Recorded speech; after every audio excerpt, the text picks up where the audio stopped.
Sim, olá, bom dia, doutor. Tudo bem? Posso perguntar? Dirija-se a mim, Buckingham, por favor. Obrigada. Bom dia, senhor. Por favor, informe seu nome completo aos jurados. Sim, Michael Snyder. Você se importa de soletrar seu sobrenome para o registro, por favor? S-N-Y-D-E-R, Snyder. E qual é a sua ocupação? Sou médico no Beth Israel.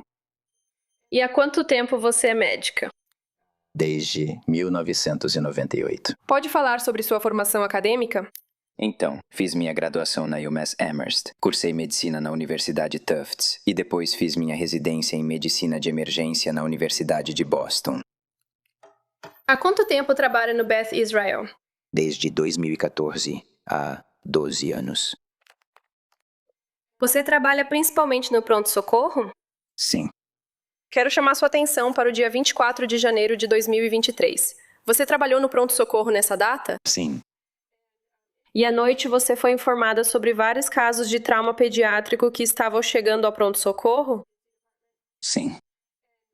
E quando você é informada sobre pessoas chegando, como isso acontece? Normalmente, recebemos uma ligação no telefone do serviço de emergência médica, avisando que algo está chegando e que eles querem que a gente saiba com antecedência. E eles fornecem algumas informações básicas sobre o que aconteceu na cena e o que está acontecendo durante o transporte? Quando possível, sim.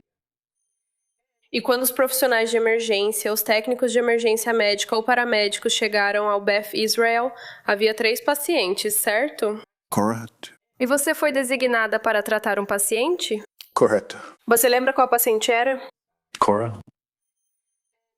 E antes da chegada do SAMU, você soube mais sobre a situação da Cora e o que estava acontecendo? Sim, então, nós ouvimos que, sabe, os 3 estavam em parada cardíaca. E no caso da Cora em particular, eles ainda estavam fazendo a RCP e prestando suporte avançado de vida pediátrico, administrando medicamentos para tentar reiniciar o coração. Eles também disseram que usaram um desfibrilador para dar um choque no coração e tentar reiniciá-lo. E eles ainda estavam fazendo a RCP quando chegaram. E essa informação é importante para você enquanto avalia um paciente que está chegando ao pronto-socorro? Sim. É importante saber, você sabe, como as coisas estavam no local, quanto tempo o paciente pode ter ficado sem pulso, ou quanto tempo ele pode ter ficado sem respirar. Assim podemos meio que esperar ou saber quais lesões procurar, o que podemos potencialmente reverter. E você sabia a idade da Cora? Sim. E ela tinha 5 anos, correto? Sim.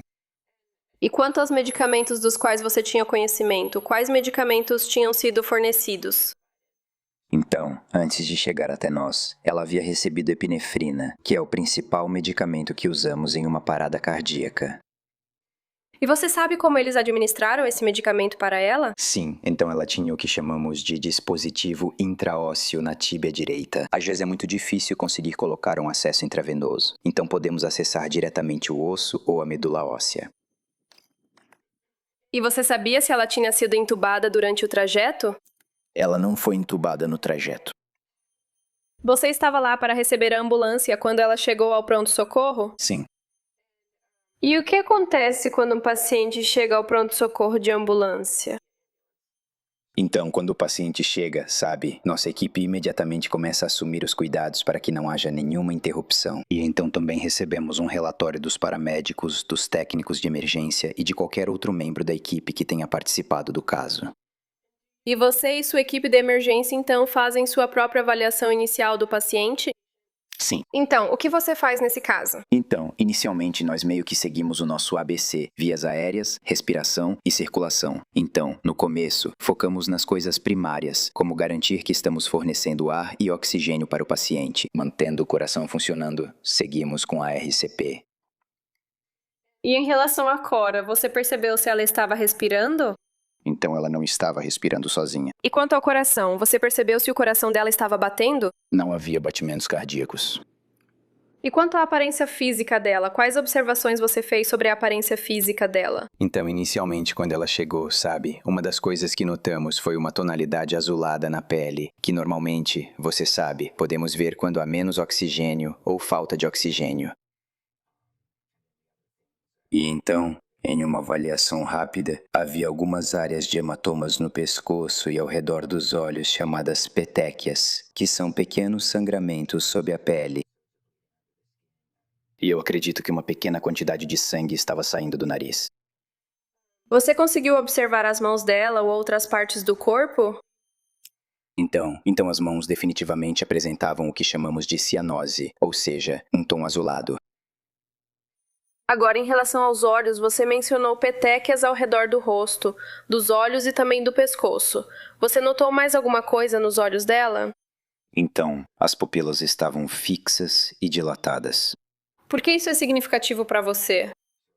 Quando isso ocorre, pode indicar duas coisas. Certos medicamentos, como a epinefrina, podem dilatar as pupilas.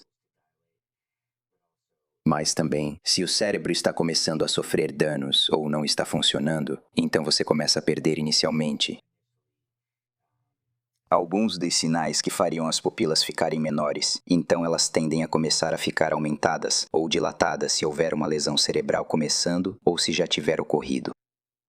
Agora você indicou que quando Cora chegou, ela não estava entubada, ou seja, ela não tinha um tubo de respiração. Você e sua equipe tentaram entubá-la? Sim. E você fez isso sozinha ou com a ajuda de outros setores da emergência ou do hospital? Então nós tínhamos a equipe de anestesia lá depois que recebemos as ligações avisando sobre vários pacientes chegando. Normalmente teremos toda a ajuda que pudermos precisar lá para conseguir cuidar de todos os pacientes. Um anestesiologista estava na sala comigo e colocou o tubo de respiração. Em casos em que uma pessoa pode ter sofrido algum tipo de lesão no pescoço, isso complica a inserção de um tubo de respiração? Pode complicar, pois geralmente é preciso mover ou inclinar a cabeça para ver onde colocar o tubo de respiração.